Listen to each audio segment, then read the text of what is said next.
அன்பிற்கும் மிகுந்த மரியாதைக்கும் உரிய அல்லாஹ்வின் நல்லடியார்களே, அல்லாஹு தாலா சில விஷயங்களின் மூலமாக உலகத்தை பரக்கத்தானதாக ஆக்கி வைக்கிறார். அந்த பரக்கத் காசு பணத்தால் கிடைக்கக்கூடியது அல்ல.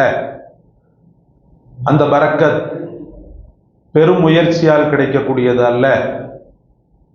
முற்றிலும் அல்லாஹ்வின் புறத்திலிருந்து வரக்கூடிய பரக்கத். அந்த பரக்கத்தின் அர்த்தபுஷ்டியுள்ள அர்த்தம்தான் மகிழ்ச்சி என்று சொல்லக்கூடிய ஆனந்தம். இந்த ஆனந்தத்தை அல்லாஹு தாலா மனித சமூகத்தின் மிகப்பெரிய கொடையாக தந்தான். எந்த ஒரு மூமினுமே கவலையை, கஷ்டத்தை எந்த காலத்திலும் கேட்க முடியாது. நபி ஸல்லல்லாஹு அலைஹி வஸல்லம் அவர்கள் என்ற அந்த தியாகியை தவிர யாருமே யா அல்லாஹ் என்னை ஏழையாக வாழவை, ஏழையாக இருக்கவை, ஏழையாக இறக்கவை, ஏழைகளோடு எழுப்பு என்று யாருமே உலகத்தில் கேட்டது கிடையாது, ரசூலுல்லாஹ்வை தவிர. அப்போ மகிழ்ச்சி என்பது ஒரு மூமினுக்கு கண்டிப்பாக தேவைப்படக்கூடிய ஒன்று. மகிழ்ச்சி இல்லை என்றால் மனோநிலை தாறுமாறாக தரிகட்ட நிலையில் ஓடி கடைசியில் தான் ஏன் இந்த உலகத்தில் வாழ வேண்டும் என்ற உச்சநிலையை அடைந்து தன்னுடைய இன்னுயிரையே மாய்த்து கொள்ளக்கூடிய, சூசைட் பண்ணி கொள்ளக்கூடிய ஒரு கையறு நிலை ஏற்பட்டு விடுகிறது.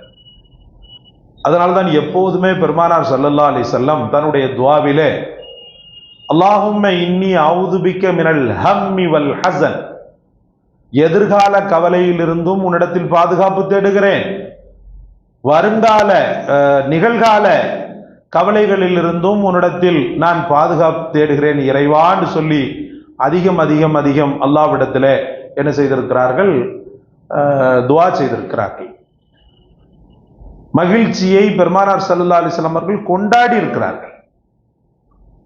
அல்லாஹும்ம லக்கல் ஹம்து வ லக்கஸ் ஷுக்ர் என்ற துஆ உங்களுக்கு கற்றுக் கொடுக்கப்பட்டு எதனால்? அல்லாஹ் உங்களுக்கு மகிழ்ச்சியை தரும்போது இந்த வார்த்தையை சொல்ல வேண்டும். சொல்லும் போது அந்த மகிழ்ச்சியை அல்லாஹ் தஆலா எட்டிப்பாக்குகிறார். அது சாதாரணமான நீங்க சாப்பிடக்கூடிய உணவாக இருந்தாலும் சரி, உடுத்தக்கூடிய உடையாக இருந்தாலும் சரி, அனுபவிக்கக்கூடிய இன்பமாக இருந்தாலும் சரி, மகிழ்ச்சியை அல்லாஹ் தந்துவிட்டால் அல்லாஹும்ம லக்கல் ஹம்து வ லக்கஸ் ஷுக்ர், யா அல்லாஹ் உனக்கே ஹம்தும் ஷுக்ரும், புகழும் நன்றியும் அப்படின்ற ஒற்றை வார்த்தையை சொல்லிவிட்டானே ஆனால் அல்ஹம்துலில்லாஹ், அல்லாஹ் ரப்பல் ஆலமீன் ஒரு மாபெரும் மிகச்சிறந்த பரிசை அவனுக்கு மென்மேலும் கொடுத்து கொண்டிருக்கிறான். ஷுக்குர் யாருடைய உள்ளத்தில் அதிகம் இருக்கிறதோ அந்த உள்ளத்திற்கு அல்லாஹு தஆலா கவலை என்பதையே தரமாட்டான். சகோதரர்களே, அல்லாஹ் உங்களுக்கும் எனக்கும் அந்த உள்ளத்தை தருவானா? சென்ற வார தினத்தில் கூட சொன்னேன், ஜன்னத்துன் நஈம் என்ற சொர்க்கம் ஷாக்கிர் என்று சொல்லக்கூடிய நன்றி உள்ளவனுக்காக தயார் செய்து வைக்கப்பட்டிருக்கிறது என்று நான் உங்களுக்கு சொன்னேன். எப்போதுமே ஷுக்குர், தொழுகையிலே ஷுக்குர், வெறுமன்ன 5 வக்து தொழுகை அப்படின்னு மட்டும் சுருட்டிக் கொள்ளாமல் வேண்டும் மட்டும் அல்லாஹ்வை நெருங்கக்கூடிய விதத்தில் லுஹா, இஷ்ராக், அவாபீன், தஹஜ்ஜத் அப்படின்ற மாதிரி தன்னுடைய வாழ்க்கையில் ஷுக்ரை பலதரப்பட்ட நிலைகளில் அல்லாஹு தஆலாவிடத்திலே பிரசன்ட் செய்யக்கூடியவன், சமர்ப்பிக்கக்கூடியவன்.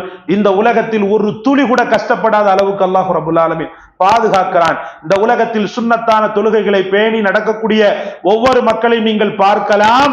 அந்த மக்களுக்கு அல்லாஹ் ரப்பல் ஆலமீன் உலகத்தை பற்றி உள்ள பயத்தையும் ஹராமாக்குகிறான், மறுமையை பற்றி உள்ள பயத்தையும் ஹராமாக்குகிறான்.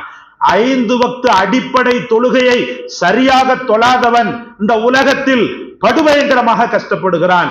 மறுமையில் சொல்லவே வேண்டாம், அதிபயங்கரமாக கஷ்டப்படுகிறான், அதிபயங்கரமாக கஷ்டப்படுகிறான். அதனால மகிழ்ச்சி அப்படின்றது ஒரு பெரிய நிஅமத். அந்த நிஅமத்தை நாம் அல்லாஹ்விடத்தில் கேட்டுக்கொண்டே இருக்க வேண்டும்.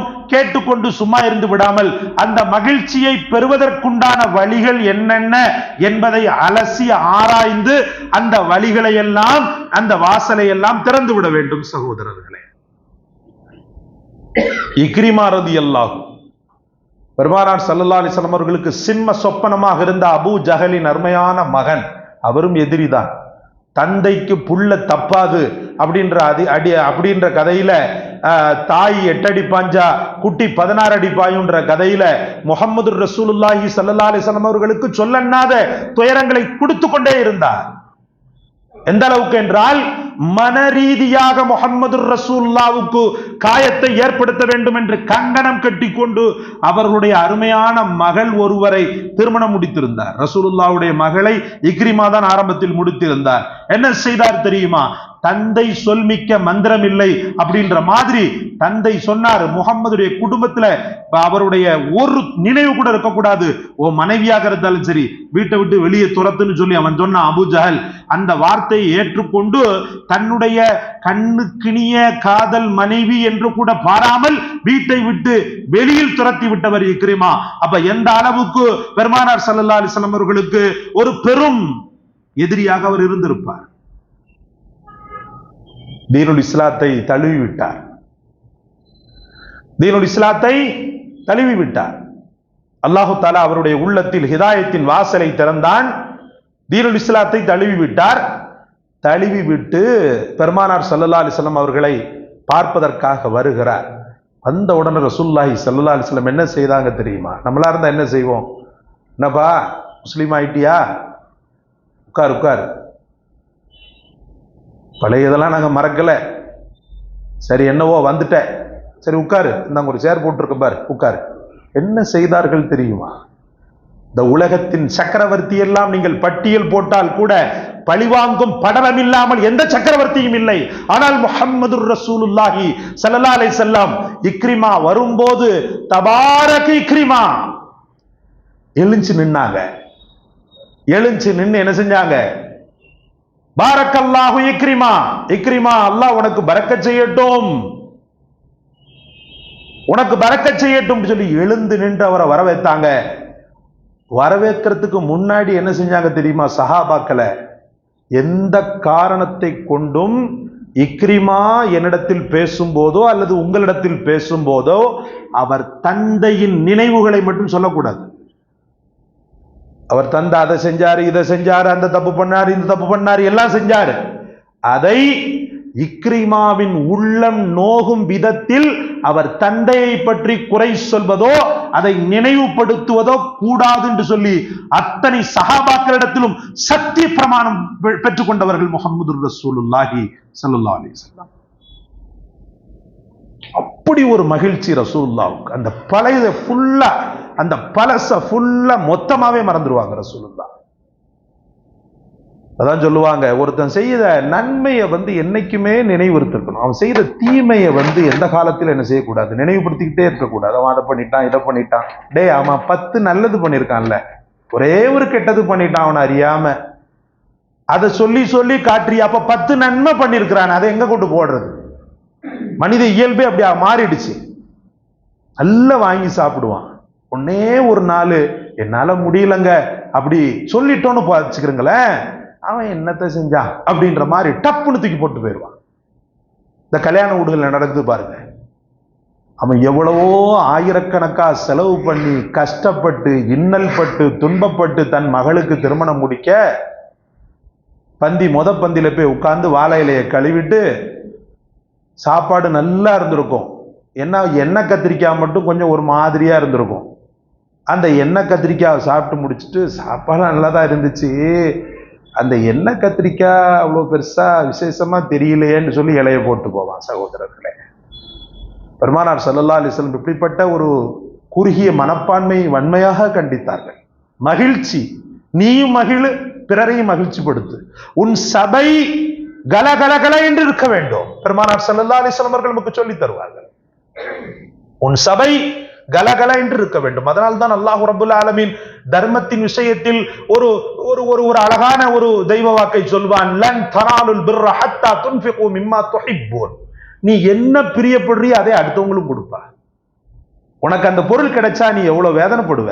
3 நாளைக்கு வச்ச இட்லியை உனக்கு கையில கொடுத்தா எப்படி இருக்கும்? தட்டு பறக்கும் தட்டா மாறிடும் மனைவிட்ட, அப்படிதானே?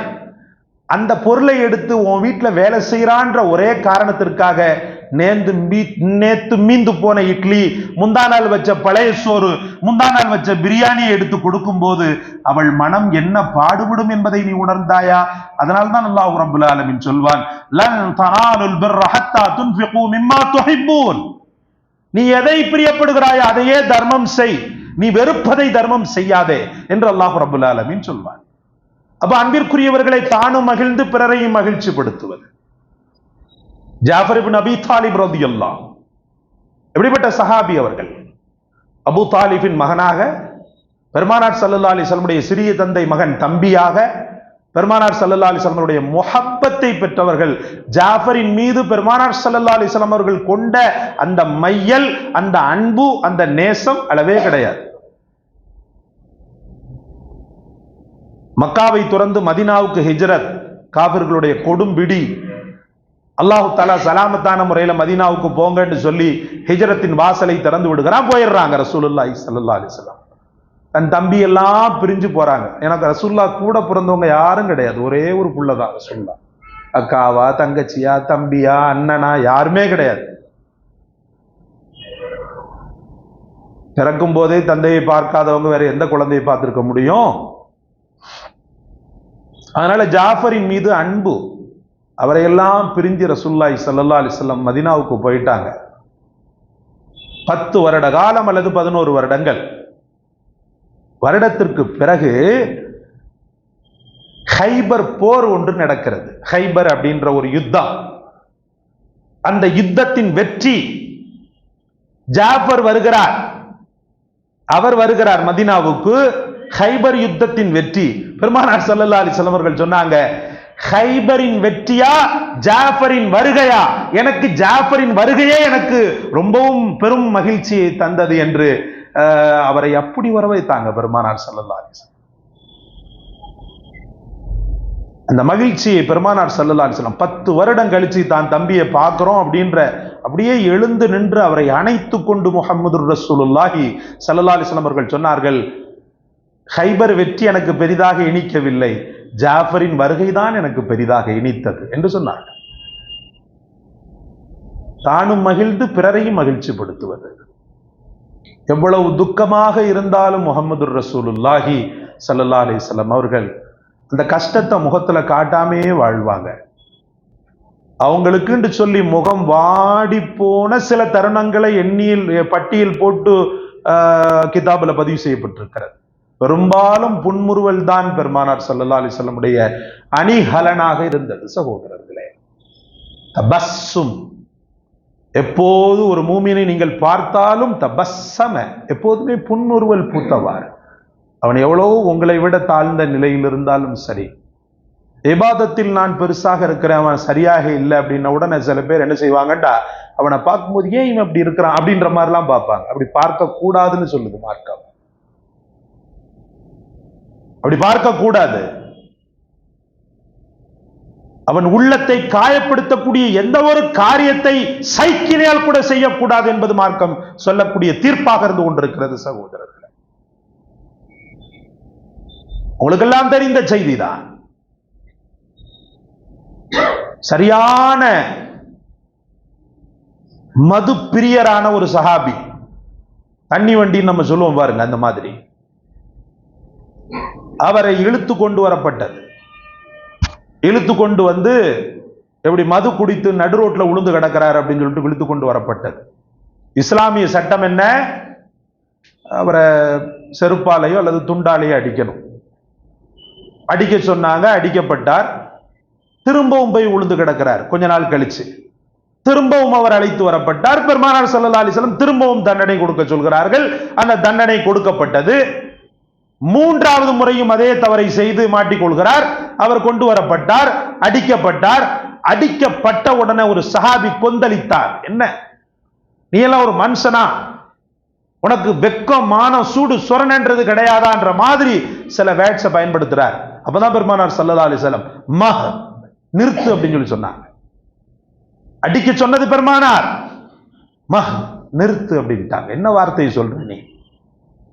இன்னஹு யுஹிப்புல்லாஹ வ ரசூலஹ், அவர் அல்லாஹ்வையும் அவன் தூதரை நேசிக்க கூடியவர். இந்த பாழும் குணத்திற்கு அவர், இந்த பாழும் பழக்கத்திற்கு அவர் அடிமையாகி விட்டார். அவன் ஈமான் ஒட்டி கொண்டிருக்கிறது அல்லவா? அவன் தவறை சுட்டி காட்டக்கூடிய விதம் இது அல்ல, இப்படி அல்ல என்று பெருமானார் ஸல்லல்லாஹு அலைஹி வஸல்லம் அவர்கள் சொன்னார்கள். உலக பிரசித்தி பெற்ற ஹதீஸ்.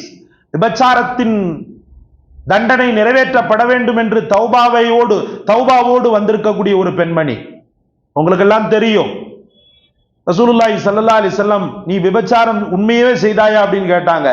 ஆமா அப்படின்னு சொல்லி சொன்னாங்க அந்த அம்மா. சரி, அதன் மூலமாக எதுவும் குழந்தை உனக்கு உருவாகி இருக்கிறதா? இல்ல அந்த அம்மாவே தான் சொல்லிச்சு, குழந்தை இருக்குது என் வயிற்றுல அப்படின்னு. அப்ப குழந்தையை பெத்தெடுத்துட்டு வா, நீ தண்டிக்கப்படும் போது குழந்தை என்ன பாவம் செய்தது, குழந்தையை பெற்றுக்கொண்டு வா அப்படின்னு சொல்லி சொன்னாங்க. குழந்தையை பெற்றுக்கொண்டு அந்த பெண்மணி திரும்புகிறார். நல்ல கவனிக்கணும், அவர் போயிருந்தா கூட ரசூலுல்லாஹி ஸல்லல்லாஹு அலைஹி வஸல்லம் கவலைப்பட்டிருக்க மாட்டாங்க. அந்த பொம்பளை எங்க அன்னைக்கு வந்தாலே தண்டனை நிறைவேற்றுறதுக்கு, இப்ப எங்க ஆளை காணமே, அது ரசூலுல்லாஹ்வுக்கு வேலை அல்ல. ஒரு மூமினை தோண்டி தோண்டி தோண்டி தோண்டி தோண்டி இது பண்ணி பார்ப்பது. அந்த பெண்மணியே வருகிறார், குழந்தையை பெற்று விட்டேன் யா ரசூலல்லாஹ். குழந்தை பெற்றுவிட்டாய், தண்டனை நிறைவேற்றப்பட்டால் நீ இறந்து போக வேண்டும் என திருமணம் முடித்த பெண் விபச்சாரம் செய்தது. அந்த குழந்தைக்கு ஆகாரம் யார் தருவது? பால் கொடுத்து பால் குடி, மரத்தாட்டிய பிறகு வா, மற்றவர்கள் உணவு தந்து விடுவார்கள், திட உணவை தந்து விடுவார்கள். அதே போல 2 வருடங்கள் கழித்து வந்தார் சகோதரர்களே. அந்த மக்களின் உள்ளம் எந்த அளவுக்கு அல்லாஹ்வின் பாவத்தை, அல்லாஹ் ரப்புல் ஆலமீனுடைய மன்னிப்பை விரும்பி இருக்கிறது என்பதை நீங்கள் பார்க்க வேண்டும். தன் பாவத்தை பற்றி உள்ள பயம் எந்த அளவுக்கு அந்த பிள்ளைகள், அந்த சஹாபாக்களுக்கும் அந்த பெண் மக்களுக்கும் இருந்தது என்பதை நீங்கள் பார்க்க வேண்டும். 2 வருடங்கள் கழித்து எங்கே 2வது முறை 3வது முறையும் ரிஜெக்ட் செய்து விடுவார்களோ என்று பயந்த அந்த பெண்மணி, அந்த குழந்தை தன்னாலேயே உணவை சாப்பிடுகிறது அப்படின்றத ரசூலுல்லாஹ்வுக்கு காட்டக்கூடிய விதத்தில் கையில் ஒரு ரொட்டி துண்டை அந்த பிள்ளைக்கு கொடுத்து சாப்பிட வைத்தவாறு, அதாவது தன்னால் அது சாப்பிட்ட நிலையில் இருந்தவாறு கொண்டு வருகிறார்.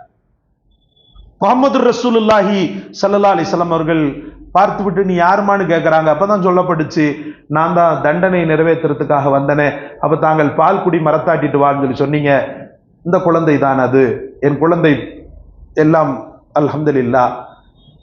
அந்த குழந்தையை தானே வளரக்கூடிய அளவுக்கு அந்த பிள்ளைக்கு உண்டான பக்குவத்தை நான் அளித்து விட்டேன் அப்படின்னு சொன்ன உடனே முஹம்மது ரசூலுல்லாஹி ஸல்லல்லாஹு அலைஹி வஸல்லம், அந்த குழந்தையை யாராவது எடுத்துக்கொள்கிறீர்களா அப்படின்னு சொல்லி கேட்டாங்க. உடனே பல கைகள் நீண்டது, நாங்கள் எடுத்துக்கொள்கிறோம் என்று ஒரு இடத்துல ஒப்படைத்தாங்க. ஒப்படைத்துட்டு அந்த பெண்மணிக்கு தண்டனை நிறைவேற்றப்பட்டது. தண்டனை நிறைவேற்றக்கூடிய நேரத்தில் என்னமோ அவங்க மனசுல உறுதியோட தண்டனை நிறைவேற்றுங்கன்னு சொல்லிட்டாங்க. ஆனால் மார்பளவுக்கு புதைக்கப்பட்டு கல்லால் அடிப்பது என்பது, அது ஒரு பெண்மையை அடிப்பது என்பது, 4 கல் பட்ட உடனே அதனுடைய தீவிரத்தை, பயங்கரத்தை உணர ஆரம்பிக்கிறார். உடனே என்ன செய்கிறார்? அந்த மண்ணிலிருந்து எப்படியாவது வெளியில் வந்து ஓடிவிட வேண்டும் என்பதற்காக அந்த பெண்மணி எழ முயற்சிக்கும் போது ஒரு சஹாபி என்ன செய்கிறார்? பெரும் பாறாங்கல்லை தூக்கி கொண்டு வந்து வேகமாக தலையில் அடிக்கிறார். தலை சுக்குநூறாக உடைகிறது, இரத்தம் பலவாறு தெரிக்கிறது. அப்போது ஒரு சஹாபியின் மேல் தெரிக்கிறது. தெரித்த உடனே அவர் உடனே சொல்கிறார், சி, விபச்சாரியின் இரத்தம் என் மீது தெரித்து விட்டதே என்று. இதை அப்படியே முஹம்மது ரசூலுல்லாஹ்வுக்கு சொல்லி காட்டப்பட்டது. சொன்னார்கள் முஹம்மது ரசூலுல்லாஹி ஸல்லல்லாஹு அலைஹி வஸல்லம், எப்படி வார்த்தையை சொன்னியான்னு சொல்லி கேட்டாங்க. ஆமான்னு சொன்ன உடனே, நன்றாக உணர்ந்து கொள், மதீனா, இப்ப இருக்கக்கூடிய மதீனாவில் அனைத்து பெண்களின் தௌபாவையும் அவளுடைய தௌபாவையும் ஒரு தராசில் வைத்தால் அவளுடைய தராசு, தௌபாவின் தராசு கணம் தாள மாட்டாமல் தரையை தட்டும் என்று முஹம்மது ரசூலுல்லாஹி ஸல்லல்லாஹு அலைஹி வஸல்லம் அவர்கள் சொன்னார்கள். அந்த அளவுக்கு தௌபாவின் உச்சத்தை தொட்டவர், அவர் சொர்க்கவாதி என்று பெருமானார் ஸல்லல்லாஹு அலைஹி வஸல்லம் அவர்கள் சொன்னார்கள். அன்பிற்குரிய அல்லாஹ்வின் பெருமக்களை, இப்படி தன் வாழ்க்கையிலே எல்லா மக்களையும் வாழ வைத்து பழகியவர்கள் முஹம்மது ரசூலுல்லாஹ். நம்முடைய வாழ்க்கையில் எப்போதுமே அல்லாஹ் மகிழ்ச்சி தந்து கொண்டிருக்க நாம் என்ன செய்வது? விக்ர்கள், ஃபிக்ர்கள், துஆக்கள், தொழுகை, இபாதத், தான தர்மங்கள், இதுதான் நம்முடைய வாழ்க்கையின் சந்தோஷத்தை நாளொரு மேனி பொழுதொரு வண்ணம் தொடர்ந்து தந்து கொண்டே இருக்கும் சகோதரர்களே. அப்படிப்பட்ட ஒரு அற்புதமான திக்ர், வஃபவ்விது அம்ரி இலல்லாஹ் இன்னல்லாஹ பஸீரும் பில் இபாத். உலமாக்கள் நம்முடைய சூஃபியாக்கள் சொல்லித் தரக்கூடிய அற்புதமான ஒரு இறைவனின் வார்த்தை, அம்ரி இலல்லாஹ், என் காரியங்கள் அனைத்தையும் என் ரப்பிடத்தில் நான் ஒப்படைக்கிறேன், அல்லாஹ்வின் பக்கம் ஒப்படைக்கிறேன். இன்னல்லாஹ பஸீரும் பில் இபாத், அடியார்களை அகப்பார்வையோடு பார்க்கக்கூடியவன் அவன் ஒருவனே என்ற அந்த வார்த்தையோடு யா வதூது யா அல்லாஹ் என்ற திக்ரை தொடர்படியாக ஒருவர் ஒரு நாளைக்கு 100 முறை ஓதி வருகிறார். இந்த வசனத்தையும் அந்த திக்ரையும் சேர்ந்தார் போல ஓதி வருகிறார். சொன்னார்கள் சூஃபியாக்கள், நம்முடைய உலமாக்கள், இந்த திக்ரை ஒருவர் பற்றி கொண்டிருக்கும் காலமெல்லாம் அவர் வாழ்க்கையில் அவரை பதறச் செய்யக்கூடிய எந்த காரியத்தையும் அல்லாஹ் நிகழ்த்த மாட்டான் இன்ஷா அல்லாஹ் என்று சொன்னார்கள். அல்லாஹ் நம் அனைவருக்கும் தௌஃபீக் செய்வானாக. எல்லா காலமும் எல்லா நேரமும் மகிழ்ச்சிக்கு மாற்றமான துன்பங்களிலிருந்தும் பெரும் கவலைகளிலிருந்தும் துயரங்களிலிருந்தும் கஷ்டங்களிலிருந்தும் நஷ்டங்களிலிருந்தும் அல்லாஹ் நம்மை பாதுகாப்பானாக. என்றும் மன நிறைவான நிம்மதியான வாழ்வை தந்து எல்லா காலமும் அவனையே சரணாகதி அடைந்து அவனையே தொழுது வணங்கி மகிழக்கூடிய பாக்கியத்தை தந்தருள்வானாக. ஆஹிரு தாவானா அல்ஹம்துலில்லாஹி ரப்பில் ஆலமீன். அஸ்ஸலாமு அலைக்கும் வரஹ்மத்துல்லாஹி வபரகாத்துஹு.